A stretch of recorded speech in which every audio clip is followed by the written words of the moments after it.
రాజకీయాలకి ఇప్పటి రాజకీయాలకి తేడా ఏమంటారు? అప్పటి రాజకీయాలకి కమిట్మెంట్ ఉన్న క్యాడర్ ఉండేదమ్మా వెనక. ఇవాళ కమిట్మెంట్ ఉన్న క్యాడర్ కానీ నిజాయితీగా పనిచేసే వ్యక్తులు కానీ చాలా అరుదైపోయారు. ఉన్నారు, లేకుండా ఏం లేరు, ఖచ్చితంగా ఉన్నారు. బట్ అరుదుగా కనపడుతున్నారు అలాంటి మనుషులు, వ్యక్తులు. ఓకే సరే, అలాగే ఇప్పుడు వంగవీటి రాధా గారు కానీ మీరు కానీ టీడీపీలో చేరడానికి కారణం ఏంటి? అంటే ఎన్డీఏ కూటమిలో చేరిన నేపథ్యంలో కాపు సామాజిక వర్గం అలాగే రాధారంగ మిత్రమండలి స్వాగతిస్తుంది అనుకుంటున్నారా? ఖచ్చితంగానమ్మా. దానికి అనేకమైన కారణాలు ఉన్నాయి, ఒకటి కాదు, 100 కారణాలు చెప్పగలను నేను. ఇప్పుడు ఎలక్షన్స్ ముందు అంటే 2019లో వైసీపీ ప్రభుత్వం రాకముందు ప్రతి సంవత్సరం రంగయ్య గారి వర్ధంతి జయంతి జగన్మోహన్ రెడ్డి గారి ఆధ్వర్యంలో జరిగేది.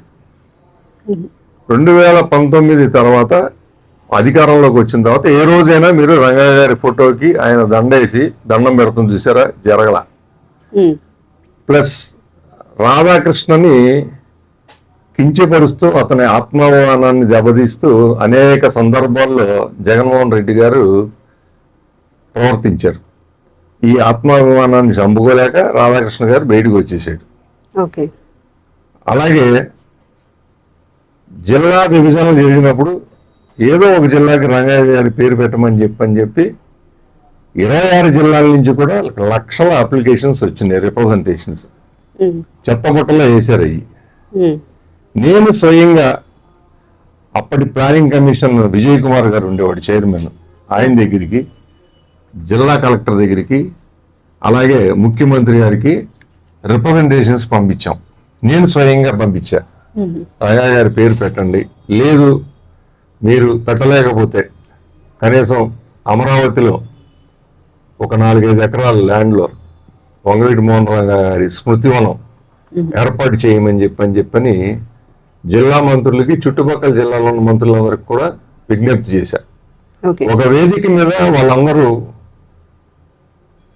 హామీ ఇచ్చారు, ఖచ్చితంగా మేము ముఖ్యమంత్రి గారితో మాట్లాడి అది అయ్యేటట్టుగా చూస్తామని చెప్పని. కానీ ఆ దిశగా ఎవరో ప్రయత్నం చేసినట్టు ఎప్పుడూ కనపడలేదు. ఈ విన్నపాలన్నీ కూడా ఈ చెవితో విని ఆ చెవితో వదిలేశారు వీళ్ళంతా. ఇలాంటి అనేకమైన కారణాలు ఉన్నాయమ్మా. ఇవాళ ఎన్డీఏ కూటమికి సపోర్ట్ చేయడానికి వంగవీటి రాధా గారు, ఆయన వెనకమాల మేమంతా కూడా. ఓకే, అలాగే ఇప్పుడు రాధా గారు టీడీపీలో చేరిన ఈ ఎన్నికల్లో సీట్ రాకపోవడానికి, సీటు దక్కకపోవడానికి కారణం ఏమనుకుంటున్నారు? సీటు దక్కకపోయిందని చెప్పి నేను అనుకోవట్లేదమ్మా, సీటు దక్కలేదని నేను అనుకోవట్లే. ఆయన వద్దనుకున్నాడు, సీటు వద్దు నాకు, ఈ కూటమి ప్రభుత్వాన్ని గెలిపించాలంటే ఖచ్చితంగా నేను రాష్ట్రంలో అంతా పర్యటించాలి, రంగయ్య గారి అభిమానుల్ని, అలాగే రాధా మిత్రమండలి, రంగా యువసేన సభ్యుల్ని, వీళ్ళందరినీ కూడా మోటివేట్ చేసి ఈ కూటమి ప్రభుత్వానికి అదనపు బలం చేకూర్చాలని చెప్పని ఉద్దేశంతో ఆయన టికెట్ తీసుకోలేదు. ఎందుకంటే టికెట్ తీసుకుంటే ఒక నియోజకవర్గానికి పరిమితం అవుతాడు, రాష్ట్రం పర్యటించలేడు. అందుకని తన సీటు త్యాగం చేసి ఈ కూటమి ప్రభుత్వానికి అనుకూలంగా ప్రచారం చేయడానికి నిర్ణయం తీసుకుని టికెట్ వద్దనుకున్నాడు. ఓకే సార్, కాలర్ ఉన్నారు. హలో. అవును సార్, నమస్తే అండి, మీ పేరు? నా పేరు Panchakala Rambabu, Radharanga Mitramandali. Okay okay sir, మాట్లాడండి. చెన్నిపాటి శ్రీనివాస్ గారు ఉన్నారు, మాట్లాడండి. నమస్కారం చెన్నిపాటి గారు. నమస్తే రాంబాబు, చెప్పండి.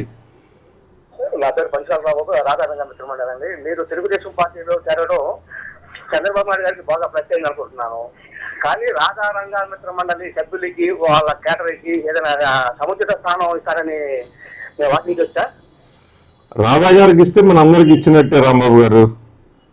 అది స్వయంగా నిన్న విజయవాడ వెస్ట్ కాన్స్టిట్యుయెన్సీలో జనసేన అధ్యక్షుడు పవన్ కళ్యాణ్ గారు చెప్పాడు, దెందులూరు సభలో చంద్రబాబు గారు కూడా చెప్పారు. సో ఆయనకి ఇస్తే మనందరికి ఇచ్చినట్టే. యాక్చువల్గా రాధారంగ సభ్యులు తెలుగుదేశం పార్టీకి అతీతంగా ఉండేవాళ్ళం. కానీ మీరు చేరిన తర్వాత మీ 40 సంవత్సరాల రాజకీయ చరిత్రలో మీరు చేరడం మన శుభ పరిణామం, ఆయనకి శుభ పరిణామం. అట్లాగే కాపులకి ఏమైనా సముచిత స్థానం ఇవ్వగలరా? ఖచ్చితంగా ఇస్తారు, ఎందుకు ఎవరు ఇస్తారు, ఖచ్చితంగా ఇస్తారు రాంబాబు గారు. అది రాబోయే కాలం చెప్తుంది. అట్లా ఇవ్వాలని మీ ద్వారా మేము చంద్రబాబు నాయుడు గారిని ప్రార్థిస్తున్నాము. మీరు కూడా రాజారంగ మన సభ్యులని ఒక దగ్గర చేసి మీ తాపత్రయం అంతా మేము చూస్తున్నాం సార్. Thanks sir. మీరు కూడా రాజారంగ మన సభ్యులకి సముచిత స్థానం, ఒక గొప్ప స్థానం ఉండాలని మేము డిమాండ్ చేస్తున్నాం sir. Okay okay, thank you అండి రాంబాబు గారు. Thank you. Okay sir.